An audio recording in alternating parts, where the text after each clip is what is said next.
नमस्कार। आज जानते हैं कि गंगा स्नान करने पर भी क्यों नहीं मिटते पाप। कभी कभी हमारे मन में शंका होती है कि लोग अनेक बार गंगा जी में स्नान कर लेते हैं और वर्षों से गंगा जल का सेवन भी कर रहे हैं, फिर भी उनके दुख, चिंता, तनाव, भय और कलेश क्यों नहीं मिटते? जीवन में शांति क्यों नहीं है? क्या गंगा जी के पाप धोने की शक्ति समाप्त हो गई है या हम ही कोई भूल कर रहे हैं?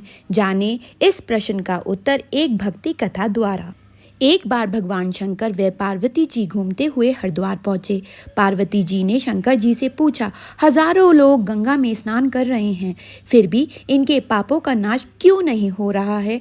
शंकर जी ने उत्तर दिया, इन लोगों ने गंगा स्नान किया ही नहीं है, ये तो केवल जल में स्नान कर रहे हैं। अब मैं तुम्हें दिखाऊंगा कि वास्तव में गंगा स्नान किसने किया। भगवान शंकर ने गंगा जी के रास्ते में एक गड्ढा बनाकर उसे जल से भर दिया और साधारण मानव के वेश में उस गड्ढे में खड़े हो गए। शंकर जी कांधे तक जल से डूबे हुए थे। उन्होंने पार्वती जी से कहा कि तुम गंगा स्नान करके आने वाले से निवेदन करना कि मेरे पति को इस गड्ढे से बाहर निकाल दो, लेकिन शर्त यह है कि यदि तुमने अपने जीवन में कोई पाप नहीं किए हैं तभी इन्हें बाहर निकालने की कोशिश करना, अन्यथा इन्हें छूते ही तुम भस्म हो जाओगे। कई दिन बीत गए, हजारों लोग गंगा स्नान कर उस रास्ते से निकले, लेकिन शर्त सुनते ही शंकर जी को छूने की हिम्मत नहीं करते और यह कहते हुए चले जाते कि हमने इस जन्म में कोई पाप नहीं किए हैं, पर पूर्ण जन्म का क्या पता नहीं हमसे कोई पाप हो गया हो।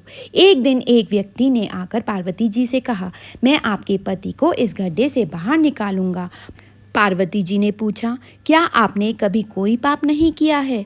उस व्यक्ति ने उत्तर दिया, मैंने बहुत पाप किए हैं, किंतु अभी अभी मैंने गंगा जी में स्नान किया है, इसलिए मेरे सारे पाप नष्ट हो गए हैं और मैं निष्पाप हो गया हूँ।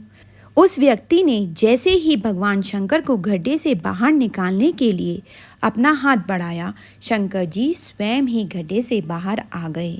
भगवान शंकर ने पार्वती जी से कहा, इसने वास्तव में गंगा स्नान किया है, क्योंकि इसको विश्वास है कि गंगा जी में स्नान करने से सारे पाप नष्ट हो जाते हैं।